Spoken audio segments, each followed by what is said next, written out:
Kalau kemarin kita sudah bahas beberapa motor bebek Honda yang gagal menjalankan tugasnya, pada video kali ini kita akan bahas beberapa skuter matic Honda yang gagal laris di pasaran.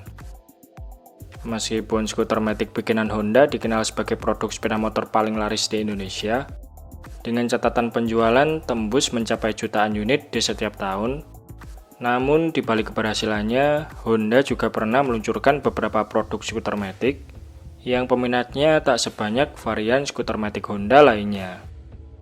Nah, kira-kira skuter matic Honda apa saja yang peminatnya tak terlalu banyak ini? Oke, langsung saja kita bahas di sini.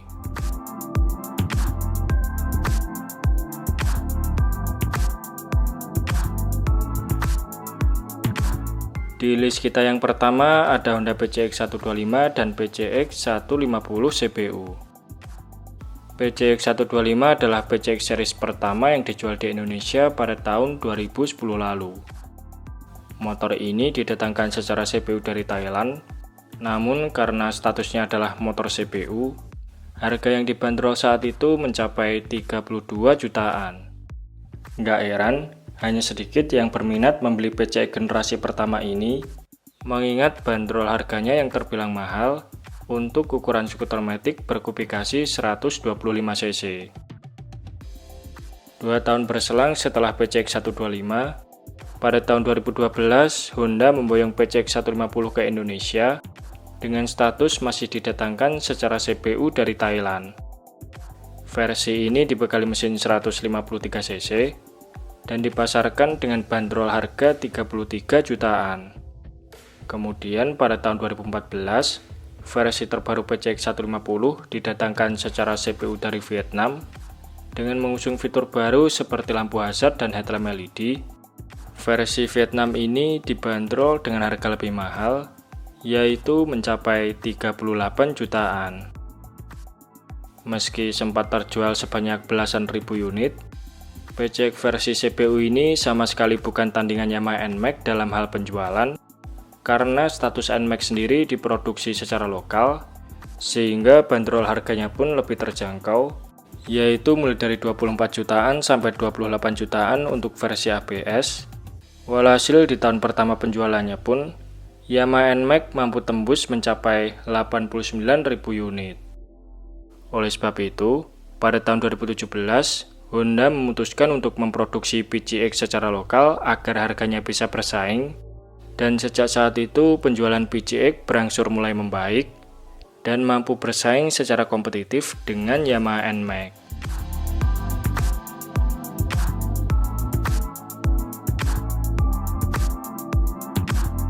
Berikutnya ada Honda Specie Helm In.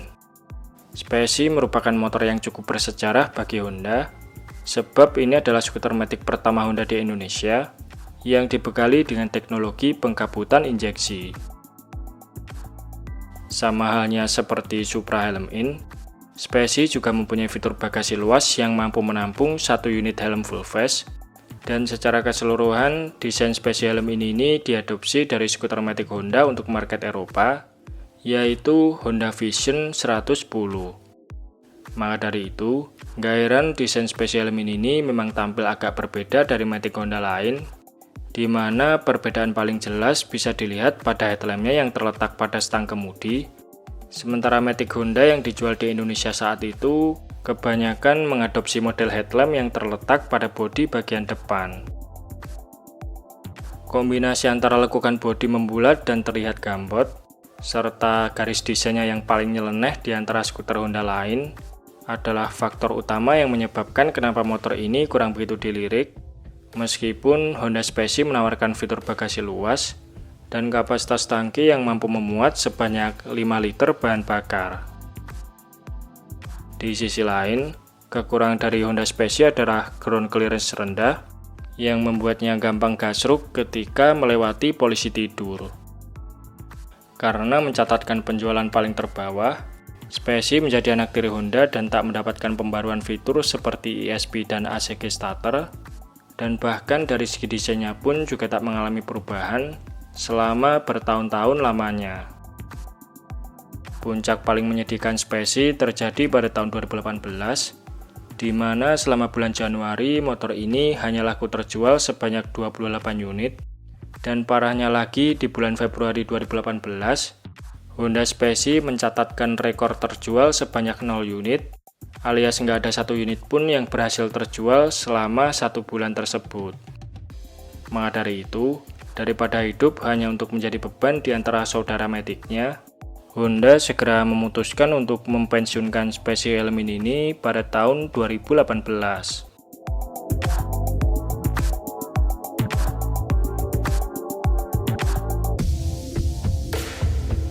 Di list kita yang ketiga ada Honda Beat Pop. Varian Beat 1 ini diluncurkan pada tahun 2014 dan ditujukan sebagai skuter matic untuk anak muda. Honda Beat Pop bisa dibilang adalah anggota keluarga Beat yang penampilannya agak melenceng dari varian Beat lain. Pasalnya Beat Pop ini mengusung garis desain membulat, sementara Beat lainnya cenderung mempunyai lekukan desain yang tajam. Upaya Honda dalam menghadirkan varian Beat dengan tampilan berbeda ini ternyata tak begitu menarik minat konsumen, dan karena penjualannya yang tak kunjung membaik, membuat Honda Beat Pop harus segera dihentikan produksinya pada tahun 2019. Dengan desain yang terkesan lebih klasik dan imut, Honda Beat Pop terlihat kurang mampu bersaing dengan motor-motor lain yang memiliki desain lebih sesuai dengan tren yang berkembang saat itu. Sehingga Honda lebih memilih untuk mengembangkan varian Beat standar dan Beat Street yang secara penjualan jauh lebih menjanjikan.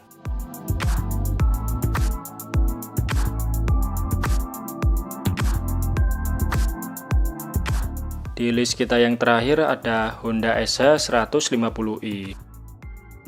Diluncurkan pada tahun 2017 dengan status CBU, motor ini diposisikan sebagai skuter matic premium di kelas 150cc yang dibanderol dengan harga 44 jutaan. Harga tersebut bisa dibilang 2 kali lipat harga Vario 150 dan selisih lebih mahal 5 jutaan dari Honda PCX 150 CBU. Jika dilihat dari segmentasi pasar sekaligus harganya, jelas Honda SH 150 bukanlah motor untuk kaum mendang-mending, melainkan motor ini lebih menyasar pembeli kelas menengah ke atas yang ingin tampil beda.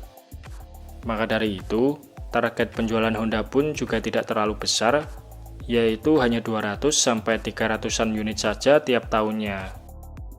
Namun, fakta di lapangan ternyata berkata lain, dan tim marketing Honda sepertinya harus bekerja ekstra dalam memasarkannya, karena di awal kemunculannya saja, Honda SH 150 ini kurang mendapatkan antusias dari konsumen.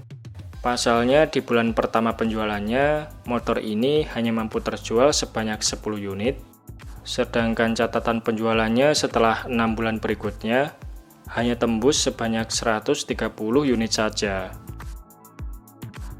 Melihat penjualannya yang tak begitu bagus, Honda mengobrol harga skuter matic CBU Vietnam ini menjadi 39 jutaan dengan harapan bisa lebih menarik minat konsumen. Namun bukannya penjualannya bertambah baik, sepanjang Januari sampai Juni 2018, Honda SH 150i hanya sanggup terjual sebanyak 2 unit saja, alias lebih buruk dari penjualan di tahun sebelumnya.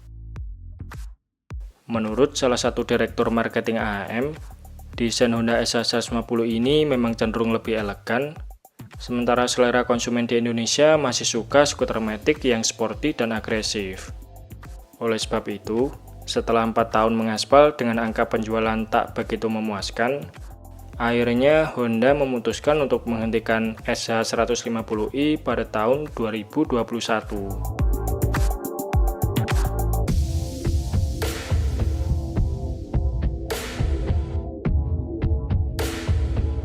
Nah, itu tadi beberapa skuter matic Honda di Indonesia yang tak begitu banyak peminatnya. Oke, mungkin itu saja sedikit pembahasan kita di video kali ini. Terima kasih sudah menonton. Sampai jumpa di video-video Bang Rossi selanjutnya.